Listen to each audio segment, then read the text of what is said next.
Hey, welcome. So today we are going to talk about a really powerful tool that writers, speakers, pretty much everyone uses to control what you pay attention to and maybe what you don't. We're talking about the passive voice. And I know.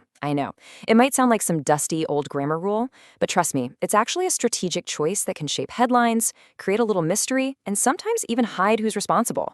So let's unlock its secrets together. All right, so how do we actually see this thing in the wild? Well, let's kick things off with a pretty dramatic news story.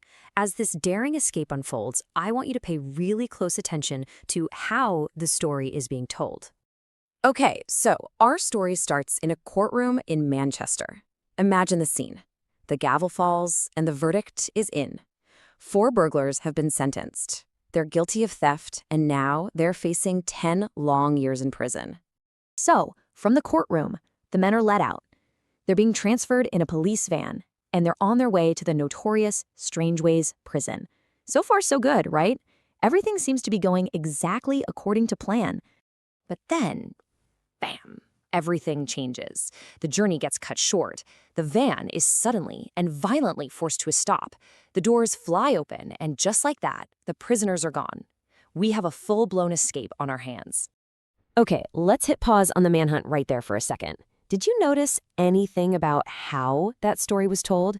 There was kind of this secret agent at play in those sentences, a little grammatical trick that was subtly telling you where to look. Let's look at those key sentences one more time. The burglars have been sentenced. The van was forced to stop. Who's the star of the show in these sentences? Is it the person doing the action, or is it the person or thing that the action is happening to? If you found yourself focusing on the burglars and the van, you've just spotted our secret agent, the passive voice. It's a sentence structure that totally flips the script. Instead of focusing on the doer, it puts the receiver of the action right there in the spotlight, making them the subject of the sentence. And this slide, right here, it lays it all out perfectly. In the active voice, the spotlight is on the doer. The court sentenced the burglars. Clear, direct. But in the passive voice, that focus shifts. The burglars were sentenced. See that? Suddenly, the burglars are the subject, and the action itself becomes the main event. Same with the van. And here's the really cool part. Making a passive sentence is actually super simple. It's basically a 2-step recipe. First, you just grab a form of the verb to be. Words like is, was, or were. Then you add the past participle of your main verb. So, was plus forced gets you was forced. Were plus sentenced gets you were sentenced. It's a really simple but powerful formula. So this brings us to the big question. If the active voice is so direct and clear, why would anyone even bother with the passive voice? Well, as we're about to see, it's not about being complicated. It's all about making smart, strategic choices. It pretty much boils down to 3 key situations. Number 1, you have no idea who did the action. Number 2, the action itself is way more important than who did it.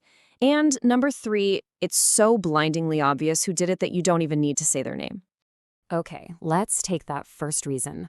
Imagine this.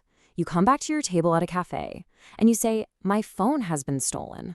The most important piece of information there is that your phone is gone, right? Who took it? You don't know. The passive voice is absolutely perfect for this kind of mystery. Now for our second reason. Take a look at this sentence. Income tax was introduced in England in 1798. Think about it. This was a massive historical event. Could you name the specific politicians who signed the bill? Probably not.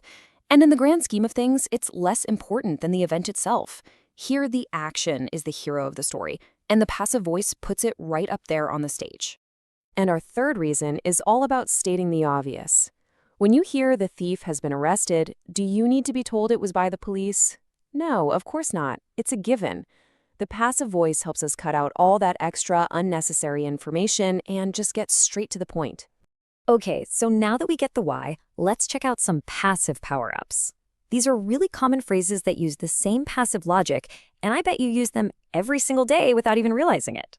Have you ever said, "I really need to get my car fixed," or "I had my hair cut"? Well, if you have, then you've used a passive structure. You're not fixing the car yourself, and you're probably not cutting your own hair. You're arranging for a service to be done for you. It's a perfect example of the passive voice working in our daily lives. And here's another one you'll see all the time, especially in news reports.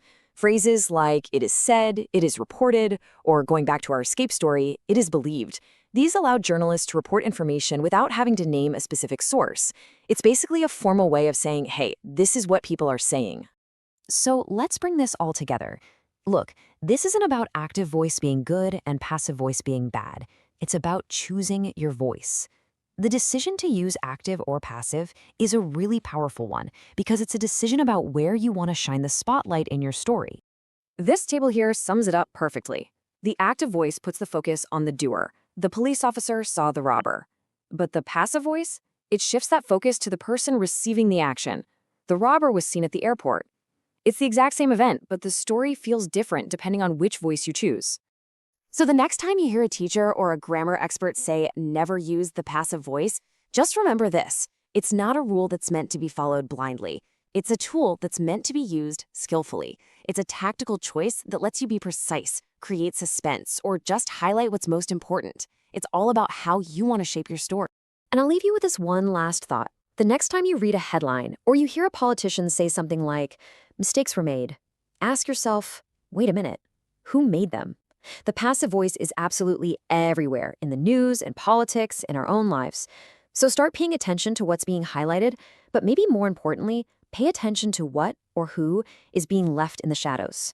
That choice of voice reveals way more than you think.